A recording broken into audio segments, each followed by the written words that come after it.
नमस्कार, हमारे चैनल में आपका स्वागत है। मैं हूं रामचंद्र मौर्य। साथियों, प्रधानमंत्री नरेंद्र मोदी की अमीरी बढ़ती जा रही है।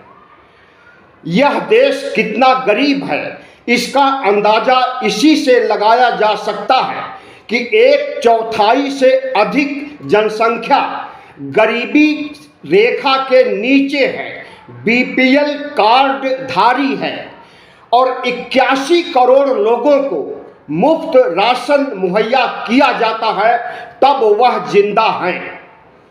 बेरोजगारों की संख्या पिछले 45 साल से कहीं ज़्यादा हो गई है। गरीबों की संख्या 2014 के मुकाबले बढ़ गई है। ऐसे गरीब देश में प्रधानमंत्री अगर अमीर हो जाएं और वह अपना वायुयान विमान जिससे देश विदेश की यात्रा करते हैं उस पर 4200 करोड़ रुपए से ज़्यादा खर्च करे और 2 विमान खरीदे, यानी 8400 करोड़ रुपए सिर्फ विमान पर खर्च कर दे खरीदने में, तो इसे क्या कहा जा सकता है। प्रधानमंत्री के पास ऑलरेडी 2 विमान थे, उन्हें रद्दी की टोकरी में डाल दिया गया और अभी अभी प्रधानमंत्री नरेंद्र मोदी ने पिछले दिनों 2 विमान खरीदा है, जिसका नाम बोइंग B777 है। बोइंग B777 2 विमान खरीदे गए हैं, जिनकी कीमत 8400 करोड़ रुपए बताई जा रही है। प्रधानमंत्री नरेंद्र मोदी के ड्रेस पर कितना खर्च होता है, इसे आरटीआई भी बताने को तैयार नहीं है। प्रधानमंत्री नरेंद्र मोदी दिन में कितनी बार ड्रेस बदलते हैं, बताने की जरूरत नहीं है। प्रधानमंत्री नरेंद्र मोदी का निजी खर्च कितना ज़्यादा है, पिछले 14 प्रधानमंत्रियों का खर्च अगर मिला दिया जाए तो नरेंद्र मोदी के 2014 से अब तक के 11 सालों में खर्च कहीं अधिक बैठता है। प्रधानमंत्री नरेंद्र मोदी इस देश के प्रधानमंत्री हैं, जाहिर है कि उन्हें सुविधाएं मिलनी चाहिए, लेकिन इतनी ज़्यादा सुविधाएं और वह भी टैक्स पेयर के पैसे से, अगर प्रधानमंत्री इसका फायदा उठा रहे हैं और फिजूल खर्ची भी कर रहे हैं, तो इसे क्या कहा जा सकता है। एक तरफ हमारा देश विदेशी कर्ज में डूबा हुआ है। जी हाँ, 171 लाख करोड़ रुपए का कर्ज इस देश पर है। इसके बावजूद आयात और निर्यात में घाटा हो रहा है हर साल, और इस साल घाटा कहीं ज़्यादा बढ़ गया है। अगर आंकड़ों के तहत देखें तो 20 लाख करोड़ रुपए का घाटा आयात निर्यात में हर साल हो रहा है। जो चीज़ हमें निर्यात करना है वह घट गया है, उसकी संख्या, उन सामानों की संख्या घट गई है। जो आयात जो करना है, जो दूसरे देशों से मंगाना है, उसकी संख्या बढ़ गई है। इसकी वजह से हमें आयात और निर्यात व्यापार पर एक बड़ा झटका लगा है। और इसके बावजूद अगर प्रधानमंत्री नरेंद्र मोदी पुराने विमान जो कि काम करने लायक थे उन्हें हटा करके नए विमान खरीद लिए, तो इसे क्या कहा जा सकता है। इसी देश में राष्ट्रपिता महात्मा गांधी का भी जन्म हुआ और उन्होंने जिस तरह से अंग्रेजों से आज़ादी की लड़ाई लड़ी, एक धोती जिसे कि आधा पहनते थे आधा ओढ़ते थे, रेल में यात्रा करते थे तो 3rd क्लास के डिब्बे में चलते थे, उसी देश का प्रधानमंत्री अगर इतना ज़्यादा अमीर हो गया है तो इसे क्या कहा जा सकता है? प्रधानमंत्री नरेंद्र मोदी पिछले 11 वर्षों से राज कर रहे हैं और उनके राजसी ठाट बाट में, उनके शानो शौकत में, उनके ड्रेस सेंस में, उनके विमानों पर, उनके खान पान पर, उनके निजी खर्चों पर जितना भार भारत के राजकोष को पड़ रहा है, हमें लगता है कि इसका आधा भी खर्च पिछले 14 प्रधानमंत्रियों के काल में नहीं हुआ। प्रधानमंत्री नरेंद्र मोदी सिर्फ विमान ही नहीं खरीदे हैं, बल्कि जितने भी सांसद हैं, राज्यसभा के चाहे लोकसभा के हों, सभी के वेतन में 1/4 की वृद्धि कर दी गई। जिन्हें 1 लाख रुपए मिल रहा था वेतन, उन्हें 1,24,000 रुपए वेतन मिलने लगा है। अब 1/4 वेतन बढ़ाए जाने का कारण अगर भारत सरकार का मंत्रालय बता रहा है तो वह कह रहा है कि महंगाई बढ़ी है और हमें अपने मेंबर ऑफ पार्लियामेंट को बेहतर सुविधाएं उपलब्ध करानी है। इसलिए उनके वेतन, उनके बेसिक वेतन में बढ़ोतरी की गई है। क्या महंगाई का असर सिर्फ सांसदों और विधायकों पर है, सिर्फ नेताओं और मंत्रियों पर है? ऐसा नहीं है। महंगाई का असर पूरे देश की जनता पर है और जिस तरह से मध्यम वर्ग महंगाई को लेकर के पिस रहा है, 100 करोड़ लोग इस समय महंगाई की वजह से त्रस्त हैं। उनके पास पैसे नहीं हैं खर्च करने के लिए।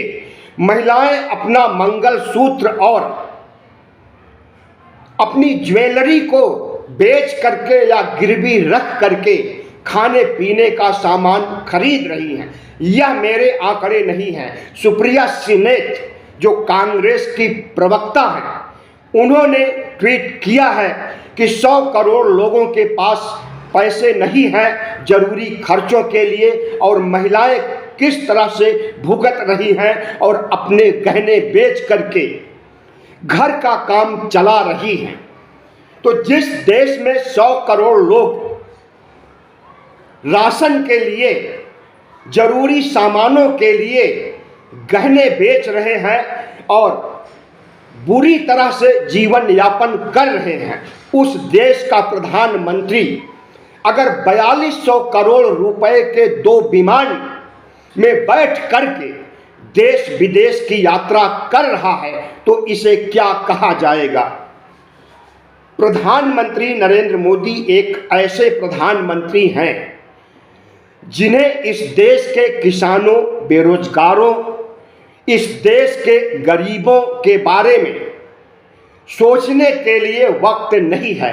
किसान आंदोलन के दौरान 750 किसान शहीद हुए थे और जब इन्हीं के पार्टी के नेता सत्यपाल मलिक इनसे जाकर के मिलते हैं, किसानों की व्यथा बताते हैं और बताते हैं कि 750 किसान शहीद हुए हैं किसान आंदोलन में अपने हक की मांग को लेकर के, तो प्रधानमंत्री नरेंद्र मोदी का जवाब होता है कि क्या वे किसान हमारे लिए मरे हैं?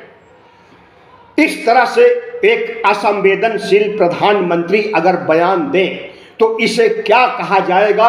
और इस देश का प्रधानमंत्री और इस देश के मुख्यमंत्री जब बटोगे कटोगे का नारा दे करके 80-20 का खेला करके मुसलमानों और हिंदुओं के बीच दरार और खाई पैदा करके चुनाव जीतना चाहते हैं और चुनाव जीत भी लेते हैं, तो इसे क्या कहा जाएगा?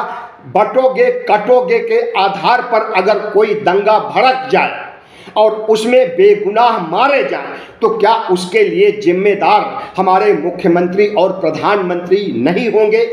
हमारे प्रधानमंत्री वही हैं जिन्होंने गोधरा कांड कराया था। हमारे प्रधानमंत्री वही हैं जिनके बारे में 2002 में प्रधानमंत्री अटल बिहारी वाजपेयी ने कहा था कि मुख्यमंत्री नरेंद्र मोदी को राजधर्म का पालन करना चाहिए। राजधर्म का पालन का मतलब होता है हिंदू, मुस्लिम, सिख, ईसाई सबको एक नज़रों से देखे। लेकिन प्रधानमंत्री अपना जनाधार बढ़ाने, अपनी पार्टी का कद बढ़ाने, अपना कद बढ़ाने के लिए हिंदू मुस्लिम का खेला गुजरात से शुरू करके पूरे भारत में खेलते हैं और पूरे भारत को हिंदुत्व की प्रयोगशाला बना करके हमेशा राज करने की चाहत रखते हैं और उसके लिए आरएसएस को साथ में लेते हैं, तमाम हिंदू संगठनों को साथ में लेते हैं और इस देश को धर्मनिरपेक्ष भारत से हिंदू राष्ट्र बनाने के लिए काम करते हैं। तो इसे क्या कहा जाएगा? क्या हमारे प्रधानमंत्री जो कुछ भी कर रहे हैं और जितनी सुविधाएं भोग रहे हैं, जिस तरह से अय्याशी कर रहे हैं इस देश के टैक्स पेयर के पैसों से, क्या यह एक स्वस्थ लोकतंत्र के लिए शोभा देता है? कतई नहीं शोभा देता है। प्रधानमंत्री को सोचना चाहिए, एक राजा को सोचना चाहिए कि प्रजा का हित में उनका हित है और अगर प्रजा गरीब है तो प्रधानमंत्री या राजा को भी अय्याशी या शौक पूरी करने के लिए घंटे घंटे पर कपड़े नहीं बदलना चाहिए और महंगे महंगे विमान खरीद करके यात्रा नहीं करनी चाहिए। इससे सस्ते विमान भी मार्केट में थे देश विदेश के, उन्हें नहीं खरीदा गया। जो विमान सबसे महंगा हो, जिस विमान में ट्रंप चलते हों, जिस विमान में विकसित देशों के राष्ट्राध्यक्ष चलते हों, वही विमान चाहिए प्रधानमंत्री नरेंद्र मोदी को। और उन्होंने जब बोइंग B-77 की खरीद किया तो लगा कि प्रधानमंत्री नरेंद्र मोदी का नया भारत बन चुका है, विकसित भारत बन चुका है और विकसित भारत में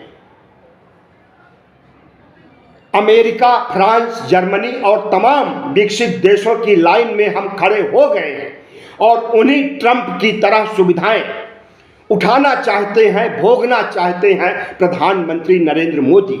इस देश के 140 करोड़ लोगों को सोचना चाहिए कि प्रधानमंत्री नरेंद्र मोदी जिस ठाट बाट से, राजसी ठाट बाट से सुविधाएं भोग रहे हैं, आनंद ले रहे हैं, क्या उन्हें शोभा देता है? और उन्हें अगर शोभा देता है और इस देश के लोग जहालत, गरीबी, बेरोजगारी, कंगाली की जिंदगी जी रहे हैं तो एक बार फिर से सोचना चाहिए कि क्या नरेंद्र मोदी को प्रधानमंत्री बने रहने का हक है। वीडियो अच्छा लगा हो तो सब्सक्राइब कीजिएगा, लाइक कीजिएगा और शेयर कीजिएगा, इससे हमारी ताकत बढ़ेगी। धन्यवाद।